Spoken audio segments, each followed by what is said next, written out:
룻기. 성경을 한 장 한 장 넘기다가 어느 외딴 마을에 사는 두 과부와 한 농부의 작은 이야기를 만나게 됩니다. 이방인 룻은 모태신앙인이 아니었고 선천적으로 신앙에 끌렸던 사람도 아니었습니다. 많은 사람들처럼 말입니다. 그러나 그녀는 자신도 모르게 구원 이야기 속으로 끌려 들어가게 되고 거기서 요란스럽지 않고 도드라지지는 않지만 이야기의 완결을 위해 없어서는 안 될 배역을 맡게 됩니다. 보잘것없는 이방인이었던 룻, 그러나 그녀의 삶은 우리 가운데서 일하고 계신 하나님 이야기의 완성을 위해 없어서는 안 될 부분입니다. 보아스는 룻과 결혼했고 그녀는 오벳을 낳았는데 오벳은 이새의 아버지였고 다윗의 할아버지였습니다. 의지할 데 없는 무명의 한 이방인 과부 여인이 다름 아닌 다윗의 증조모여 예수님의 조상이었다는 이 절묘한 이야기. 그래서 룻기는 대수롭지 않은 평범한 인물도 하나님의 이야기의 완결을 위해서 결코 빠질 수 없는 등장인물이라는 사실을 우리에게 각인시켜 줍니다. 우리 한 사람 한 사람이 모두 하나님 앞에서 그처럼 중요하며 우리에게 맡겨진 일 또한 소중한 것입니다.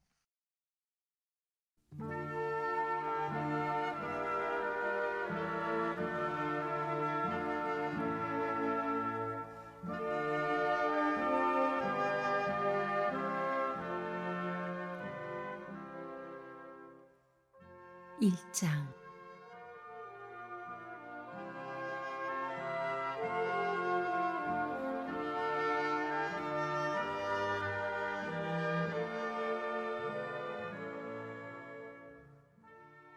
옛적 사사들이 이스라엘을 이끌던 시절 그 땅에 기근이 들었다. 유다 땅 베들레헴의 한 사람이 아내와 두 아들을 데리고 고향을 떠나 모압 땅에 가서 살았다. 그 사람의 이름은 엘리멜렉이고 아내의 이름은 나옴이며 아들들의 이름은 말론과 기런이었다. 모두 유다 땅 베들레헴의 에브라 사람이었다. 그들은 모두 모압 땅으로 가서 그곳에 정착했다. 그러다가 엘리멜렉이 죽고 나오미와 두 아들만 남았다. 아들들은 모압 여인들을 아내로 맞이했는데 첫째 이름은 오르바고 둘째는 룻이었다. 그들은 그 후로 10년 동안 그곳 모압 땅에 살았다. 그 후에 두 형제 말론과 기런도 죽었다. 이제 젊은 아들들도 없고 남편도 없이 여인만 남았다. 하루는 나오미가 마음을 추스르고 두 며느리와 함께 모압 땅을 떠나 고향으로 가기로 결심했다. 그녀는 하나님께서 기꺼이 그분의 백성을 찾아오셔서 그들에게 양식을 주셨다는 말을 들었다. 그래서 자기가 살던 곳을 떠나 유다 땅으로 돌아가는 여정에 올랐다. 두 며느리도 함께 했다. 한참을 가다가 나오미가 두 며느리에게 말했다. 돌아가거라. 집으로 가서 너희 어머니와 함께 살아라. 너희가 죽은 남편과 나를 대한 것처럼 하나님께서 너희를 너그러이 대해주시기를 바란다. 하나님께서 너희에게 각각 새 가정과 새 남편을 주시기를 빈다. 그녀가 그들에게 입을 맞추자 그들은 소리내어 울었다. 그들이 말했다. 아닙니다. 우리도 어머니와 함께 어머니의 백성에게로 돌아가겠습니다. 그러나 나오미는 단호했다. 내 사랑하는 딸들아, 돌아가거라. 너희가 어째서 나와 함께 가려고 하느냐? 내가 아직 태중에 너희 남편이 될 아들들을 가질 수 있다고 보느냐? 사랑하는 딸들아, 돌아가거라. 부디 너희 길로 가거라. 나는 너무 늙어서 남편을 얻을 수 없다. 내가 아직 희망이 있다 말하고 당장 오늘 밤에 남자를 얻어 아들을 잉태한다고 한들 그들이 자랄 때까지 너희가 잠자코 기다릴 수 있겠느냐? 너희가 다시 결혼할 그때까지 언제고 기다릴 셈이냐? 아니다. 사랑하는 딸들아, 이것은 내가 감당하기에 너무 힘든 일이다. 하나님께서 나를 세게 치셨구나. 다시 그들은 소리내어 울었다. 오르바는 시어머니에게 입맞추고 작별했으나 룻은 나오미를 부둥켜 안고 놓지 않았다. 나오미가 말했다. 봐라, 내 동서는 자기 백성과 그 신들과 함께 살려고 집으로 돌아갔다. 너도 함께 가거라. 룻이 대답했다. 제게 어머니를 떠나라, 집으로 돌아가라 하지 마십시오. 어머니가 사시는 곳으로 저도 가고 어머니가 사시는 곳에서 저도 살겠습니다. 어머니의 백성이 저의 백성이고 어머니의 하나님이 저의 하나님입니다. 어머니가 죽으시는 곳에서 저도 죽어 거기 묻히겠습니다. 그러니 하나님, 죽음조차도 우리 사이를 갈라놓지 못하도록 저를 도와주십시오. 나오미는 룻이 자기와 함께 가기로 마음을 단단히 굳힌 것을 보고 더 이상 말리지 않았다. 그래서 두 사람은 함께 베들레헴으로 갔다. 그들이 베들레헴에 이르자 온 성읍이 술렁이기 시작했다. 이 사람이 정말 우리가 아는 나오미인가? 그 세월을 다 보내고 돌아왔구나. 나오미가 말했다. 나를 나옴이라고 부르지 말고 쓴맛이라고 부르십시오. 강하신 분께서 나를 쓰라리게 치셨습니다. 내가 여기를 떠날 때는 살림이 넉넉했지만 하나님께서 나를 다시 데려오실 때는 몸에 걸친 이 옷까지밖에 남기신 게 없습니다. 그대들은 어찌하여 나를 나옴이라고 부릅니까? 하나님께서는 절대 그렇게 부르지 않으십니다. 강하신 분이 나를 불행하게 하셨습니다. 이렇게 하여 나오미는 이방인 룻과 함께 모압 땅에서 돌아왔다. 그들이 베들레헴에 도착한 때는 보리 추수가 시작될 무렵이었다. 하나님 주신 흉년과 풍년, 나오미의 절망과 희망, 나오미의 배려와 룻의 인애에 대해 묵상해 보시기 바랍니다. 룻기의 시간적, 장소적 배경과 등장인물을 설명하는 부분으로 룻기 전체 서론에 해당합니다.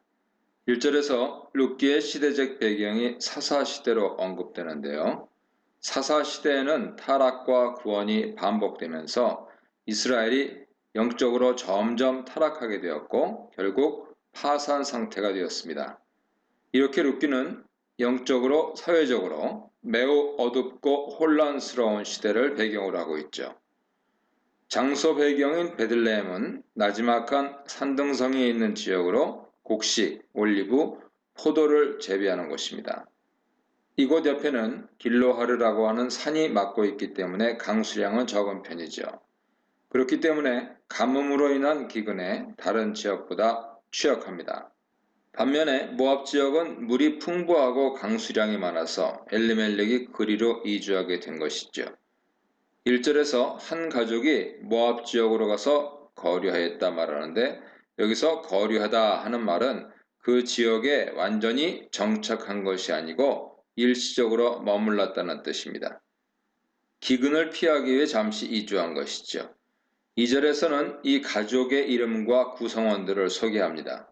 엘리멜렉, 아내 나오미, 두 아들 말론과 기럐이 등장합니다. 기근이 들자 가나안 땅을 벗어나서 다른 곳으로 가는 엘리멜렉의 모습은 나의 하나님은 왕이시다라는 그의 이름 뜻과는 달리 하나님을 왕으로 모시지 않고 자기 소견에 옳은 대로 행하는 사사시대 보통 사람의 모습을 보여주고 있습니다. 가나안 땅에 기근이 들자 애굽으로 간 믿음 없는 아브라함과 비슷하죠. 잘 살아보려고 모압으로 들어간 엘리멜렉은 그곳에서 얼마 살지 못하고 죽게 되었고 나오미와 두 아들만 남겨졌습니다. 4절을 보면 나오미는 남편이 죽은 후에도 여전히 모압에서 살았고 두 아들은 모압 여자들과 결혼했는데 첫째 이름은 오르바, 둘째 이름은 룻이었습니다. 4절의 주어는 나오미의 아들들이죠. 여기서도 나오미는 자식들의 결혼에 어떤 주장도 하지 못하고 아들들이 모압 여자들과 결혼하는 것을 보고만 있었습니다. 그렇게 10년이 지난 후 말론과 기련도 죽고 오직 나오미만 남겨지게 되었죠. 10년이 나오미가 모압에서 산 전체 시간인지 아니면 말론과 기련 결혼 기간인지 본문에서 분명하게 언급하고 있지 않지만 아이가 없다는 것이 룻기에서 중요한 소재이기 때문에 결혼 기간으로 보는 것이 더 적당해 보입니다. 이제 나오미에게는 아무것도 남지 않게 되었습니다. 이렇게 룻기는 나오미라는 모든 것을 다 잃은 한 여인의 이야기로 시작하고 있습니다. 그동안 철저히 수동적이던 나오미가 드디어 능동적으로 움직이기 시작합니다. 모압 지방에 계속 살던 나오미는 여호와께서 자신의 백성들에게 양식을 주셨다는 소식을 듣게 됩니다. 자신이 떠나온 고향 소식을 들은 나오미는 모든 것을 잃게 만든 모압을 떠나 고향으로 돌아가고 싶은 마음이 들었습니다.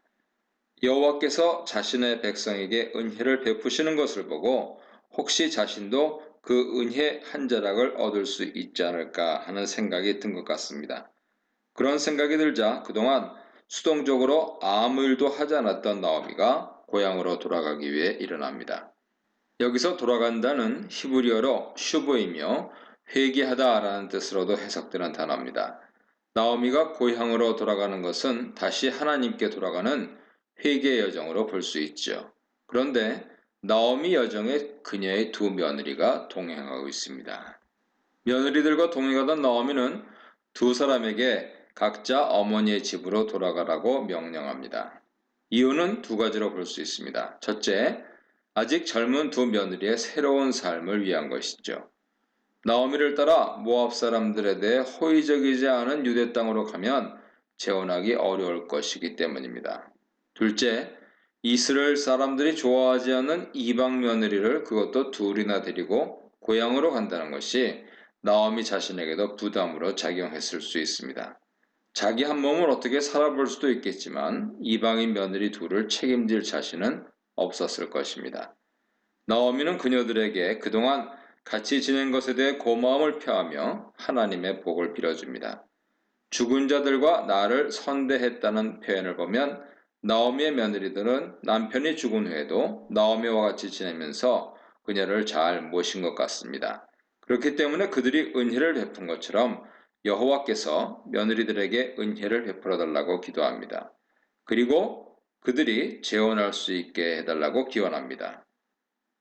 여기서 각기 남편의 집에서 위로를 받게 하시기를 원하노라 해서 위로, 메노하는 기본적으로 안식처라는 뜻으로 각기 남편을 얻어 그곳을 안식처로 삼으라는 의미입니다.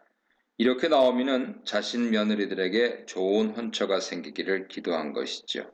하지만 며느리들은 큰 소리로 울면서 어머니와 같이 이스라엘로 가겠다며 나오미의 제안을 거절합니다. 며느리들이 거절해 나오미는 이제 그녀들을 설득하기 시작합니다.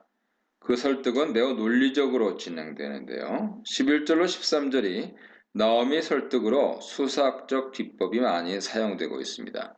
우선 내 딸들아 라는 매우 친근한 호칭으로 그녀들을 부르죠.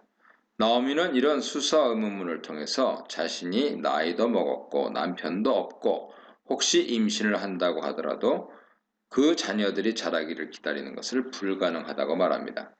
나오미의 말은 계대 결혼의 풍습을 전제로 하고 있습니다. 계대 결혼은 남편이 죽으면 시동생이 형수와 결혼하는 제도인데 고대 근동과 이스라엘에서 행해지던 풍습으로 일종의 과부 보호법이라고 할 수 있습니다. 그리고 또 어찌하여 남편 없이 살겠다고 결심하느냐라고 말하는데 이것은 자신을 따라가면 재혼하기 힘들기 때문에 남편 없이 평생 사는 것과 같다고 말하는 것입니다. 그러면서 결론은 감정에 호소하고 있죠. 그녀들로 인해서 자신이 더욱 마음이 아프고 힘들다는 것이죠. 두 며느리가 자신에게 짐이 되며 괴로움을 더하는 존재라고 말함으로써 옆에 있을 수 없게 만듭니다. 이런 간곡한 나오미의 설득에 두 며느리는 다시 울죠. 결국 오르바는 나오미의 말을 따르기로 결심하고 작별 인사를 했습니다. 하지만 룻은 나오미에게 매달렸습니다. 붙줬다라고 해서 룻이 나오미를 공경해서 따르는 것으로 해석하고 있지만 히브리어 따바크는 매달리다, 고수하다, 굳게 결합하다, 부착하다 하는 의미로 고집스럽게 나오미를 붙잡고 놓아주지 않는 그녀의 모습을 표현한 것입니다. 여기서 오르바와 룻은 둘 다 시어머니와 사이가 좋고 정도 많다는 것을 알 수 있죠. 하지만 오르바는 나오미의 합리적이며 감정 어린 호세의 마음을 바꿔 떠나기로 결심합니다. 그가 훨씬 합리적이며 정상적이며 관습을 따르고 성격이 순하다는 것을 보여주죠. 반면에 룻은 나오미의 설득과 호소에도 전혀 흔들리지 않고 시어머니에게 더욱 매달립니다. 그녀는 매우 고집스럽고 한번 결심한 것을 결코 바꾸지 않는 굳은 신념의 소유자로 나타나죠. 하자는 오르바의 상식적인 행동, 룻의 고집스러운 행동을 대조함으로써 룻이 시어머니를 쫓는 것은 비정상적으로 보일 만큼 매우 특별한 헌신이라는 것을 보여줍니다. 큐티라이프 김 목사입니다. 룻기 1장 15절로 22절입니다. 따르는 룻, 떠나는 오르바. 나오미 하나님은 룻의 하나님, 떠들썩한 베들레헴, 시무룩한 나오미에 대해 묵상해 보시기 바랍니다. 15절 이하에서는 나오미의 권면과 룻의 고백, 나오미의 반응으로 나눌 수 있습니다. 더 이상 남편을 만들어줄 수 없다고 말하면서 간곡하게 설득했지만 곁에 남은 룻을 향해 나오미는 마지막 설득을 합니다. 동서인 오르바가 자기 백성과 신들에게 돌아갔으니 너도 돌아가라는 것이죠. 고대 사회에서는 각 민족마다 자신들이 섬기는 신들이 있었습니다. 그렇기 때문에 한 사람이 자기 고향을 떠나서 다른 지역에서 그 민족의 일원으로 살게 되면 원래의 신을 버리고 새로운 지역신을 섬기는 것이 보편적인 일이었습니다. 따라서 나오미는 룻에게 모압인으로서 신앙을 지키며 그곳에서 살라고 말한 것이죠. 즉 자신을 따라 나선다면 룻은 자기 신을 떠나는 것임을 환기시켜 준 것입니다. 이러한 나오미의 설득에 드디어 룻이 입을 열어 자신의 단호한 결심을 말합니다. 룻의 말에 담긴 16, 17절은 이별할 수 없다. 살아서도 함께. 그리고 중간에 신앙 고백. 그리고 다시 죽어서도 함께. 그래서 끝으로 이별할 수 없다. 이렇게 말을 하고 있는 것이죠. 룻기 전체에서 룻의 의지와 성격이 가장 잘 드러나고 있습니다. 룻은 시어머니에게 제발 돌아가라고 부탁하지 말아달라고 합니다. 나오미가 자신을 돌려보내기를 간절히 원하며 매우 애쓰고 있다는 것을 안 것 같습니다. 그 후 룻은 나오미와 함께하겠다는 결심을 5번이나 강조해서 표현합니다. 위의 구절을 보면 이별할 수 없다고 밝힌 후에 살아서 어머니와 헤어질 수 없고 시모가 가는 곳에 같이 가고 머무는 곳에 같이 머물겠다고 다짐합니다. 이에 대응되는 곳에서 죽어서도 어머니와 헤어질 수 없고 어머니가 죽는 곳에서 자기도 죽고 그곳에 묻히겠다고 말합니다. 가운데 어머니 백성이 나의 백성이 되고 어머니 하나님이 나의 하나님이 될 것이라고 고백하면서 신앙을 고백하죠. 이 부분이 가장 핵심적인 룻의 신앙 고백입니다. 여호와의 벌을 받겠다는 맹세로 자신의 결심을 나타내는 것으로 끝납니다. 룻은 나오미와의 동행을 여호와의 이름으로 맹세함으로써 그녀가 보여줄 수 있는 최대 결심을 보여준 것이죠. 결론적으로 룻은 자신의 평생을 나오미와 함께 살겠다고 맹세한 것입니다. 이런 룻의 맹세는 그 어떤 결혼 서약보다 강한 사랑과 헌신을 보여줍니다. 그녀는 나오미와 살기 위해 민족도 종교도 바꾼다고 했습니다. 나오미를 위해 자신의 모든 것을 버리고 나오미의 민족인 이스라엘의 민족이 되었고 나오미의 신 여호와를 자신의 신으로 섬기겠다고 여호와의 이름으로 맹세한 것이니 얼마나 큰 결심인지 모릅니다. 이것은 매우 비정상적인 특별하고 놀라운 헌신과 사랑이죠. 이렇게 룻의 나오미에 대한 특별한 인애, 헤세드는 룻의 고백으로부터 시작되었습니다. 그리고 이 고백 순간부터 룻은 더 이상 이방인이 아닌 이스라엘 백성이고 여호와의 백성이 된 것입니다. 신에선 언약의 핵심은 나는 너의 하나님이 되고 너는 나의 백성이 되는 것인데 이제 룻은 자신이 여호와의 백성이 되겠다고 했기 때문입니다. 그러므로 룻의 이 고백은 구약 역사상 가장 놀라운 이방인의 신앙 고백인 것이죠. 그리고 이런 룻의 강한 결심과 고백에 나오미는 룻을 설득하기를 멈춥니다. 여기서 우리는 룻과 나오미의 사이좋은 고부관계를 볼 수 있는데 어느 한쪽의 일방적인 헌신이나 배려가 아닌 상호간의 배려와 헌신이 잘 나타나 있습니다. 나오미는 어른으로서 같은 여자로서 젊은 나이에 과부가 된 며느리들을 배려하여 친정으로 돌아가 재혼을 하라고 권합니다. 그녀의 말 속에는 며느리들이 좋은 남편 만나서 새로운 인생을 살기 원하는 진심이 담겨 있었습니다. 그리고 며느리들도 늙은 시모를 홀로 보낼 수 없어 같이 가기를 진심으로 원했습니다. 다만 오르반은 시어머니의 간절한 요청을 받아들여서 친정으로 돌아간 것이고 룻은 상식적으로 이해할 수 없는 헌신을 한 것이죠. 모압을 출발한 나오미와 룻은 드디어 베들레헴에 도착합니다. 모압에서 베들레헴까지는 110에서 160km 정도 여정으로 대략 7일 정도 걸렸을 것입니다. 나오미가 베들레헴으로 들어가자 그녀로 인해서 온 성읍은 흥분했고 소란스러웠습니다. 그들은 늙고 초라하게 돌아온 나오미를 보며 이 사람이 나오미냐라고 말하는데 몰라서 묻는 질문이 아니고 그녀의 엄청난 변화에 대한 놀라움을 표현한 것이죠. 이런 질문에 나오미는 20절, 21절에서 자신의 처지를 말합니다. 여기서 나오미의 말은 룻의 말과 비슷한 형식을 가집니다. 구절을 보면 히브리어 본문을 근거로 해서 나오미라 부르지 말아라. 전능자가 나를 괴롭게 하셨다. 중간에 내가 풍족하게 나갔으나 비어들어왔다. 대꾸로 어찌 나를 나오미라 부르냐. 전능자가 나를 괴롭게 하셨다. 하는 구절을 갖고 있습니다. 이 구절을 보면 가운데 그녀의 현재 상태를 중심으로 동일한 말들을 반복하고 있죠. 이런 구절을 통해서 그녀는 현재 자신이 텅 빈 상황이 여호와 때문이라는 것, 그리고 쓰리고 아픈 마음, 그것을 표현하고 있는 것입니다.